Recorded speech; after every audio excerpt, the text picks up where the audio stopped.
Hello and welcome to Riverside Children's Church. It's great that we can be one church all together wherever we are. Whether you're at home, maybe even still in bed, whether you are in your community group, in someone's house, or if you're at Riverside House together in one of our children's groups.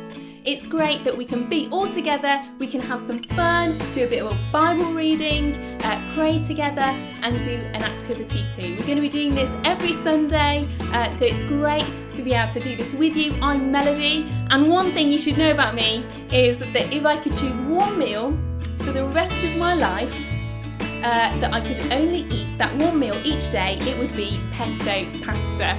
Now, what is your name and what one meal would you choose? If you're in a group, why don't you pause it right now and you can go round, get to know each other a bit more, or at home you could even just talk about it in your household and think about what's that one meal that you would choose.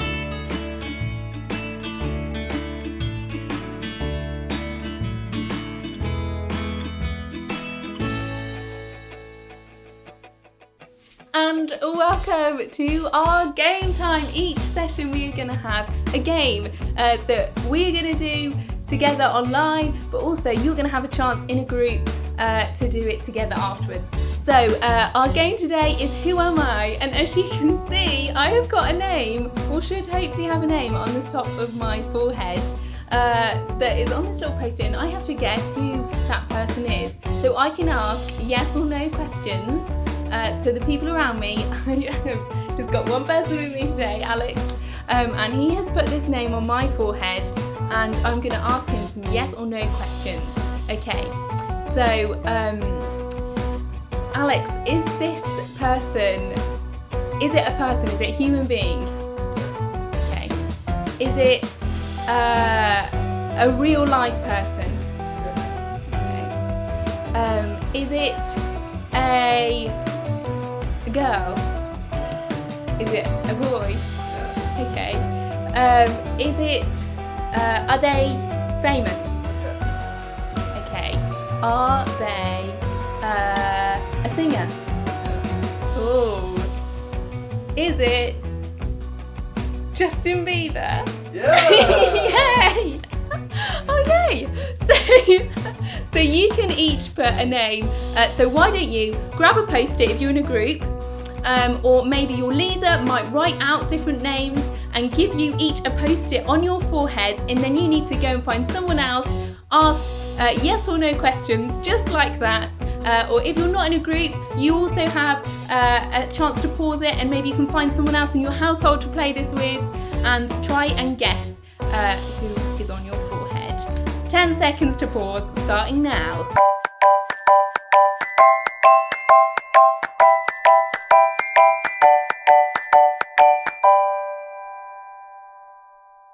Today we are thinking about who Jesus is, and we are going to read a story from the Jesus Storybook Bible. So if you have this Bible at home or in your groups, wherever you are, grab it. Maybe you can pause it and read it yourself. Maybe you might want to have a look with the pictures along with me.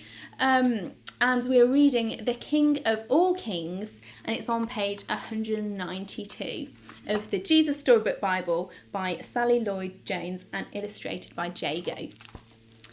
So let's begin. Far away in the east, 3 clever men saw the very same star, the star that God had put in the sky when Jesus was born. They'd been waiting for this star. They knew it would come. "He's here," they shouted. "He's here." And I'm sure if you'd have been there, you would have heard them laughing and dancing and singing until the sun came up. At dawn, they packed up their camels and wrapped gifts for the baby.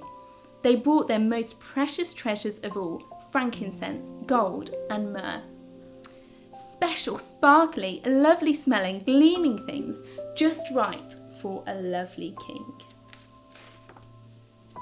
3 wise men. Actually, if you'd met them, you'd have thought they were kings because they were so rich and clever and important looking. Set off. They rode their camels across endless deserts, up steep, steep mountains, down into deep, deep valleys, through raging rivers, over grassy plains, night and day, and night and day.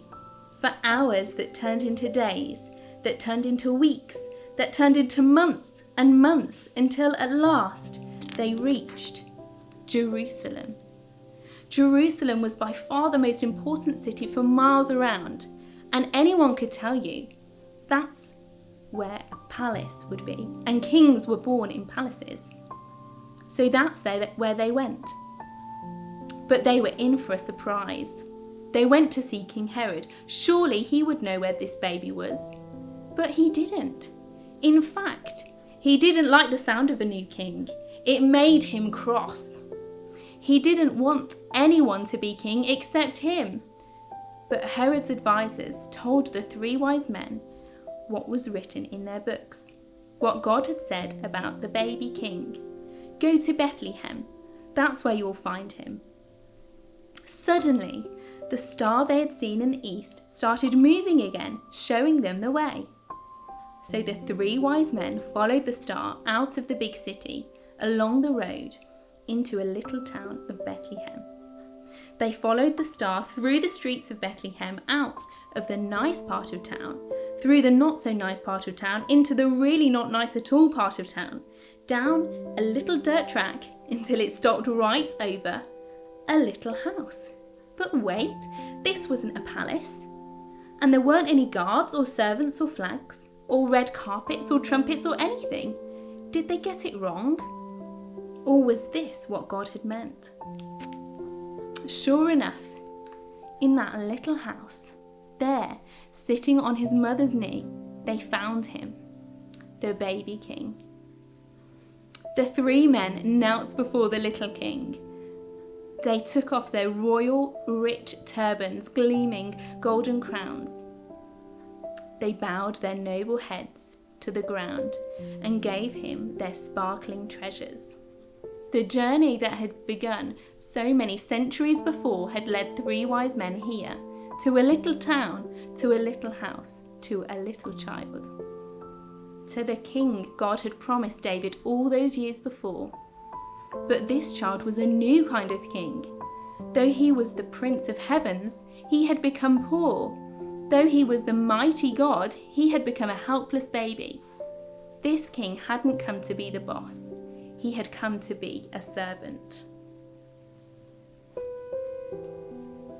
So this morning we are thinking about who Jesus is, as we begin a series over the next few weeks where we learn more and more about Jesus. Why don't you think together, maybe in your own time, maybe right now you could pause it and talk together in your group, maybe even get a big sheet of paper and write down some of your thoughts to these questions. Who do you think Jesus is? Why do you think he is so famous? And what would it mean to you to meet that new King Jesus down there in a lowly little house?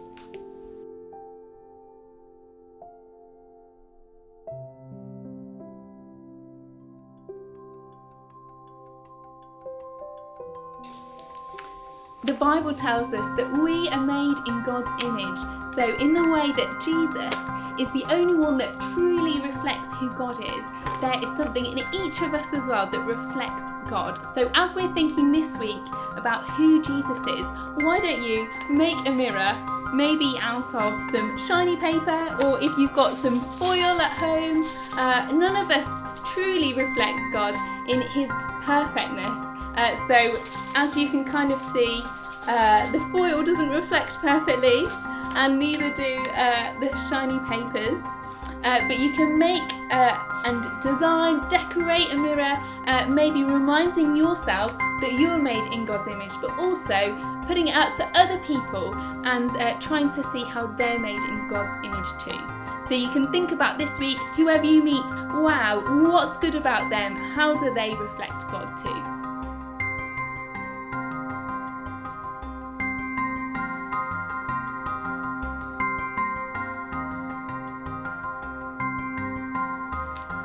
As we come to the end of today's session, you might want to have a little look again at the story, or if you're in a group, someone might want to read the story, and the rest of you might want to close your eyes and imagine that you're there. How would you respond to Jesus? or you might want to maybe make a model of yourself out of Play-Doh or plasticine, or draw or create something as you reflect and respond to this question, as you think about how would you respond to Jesus.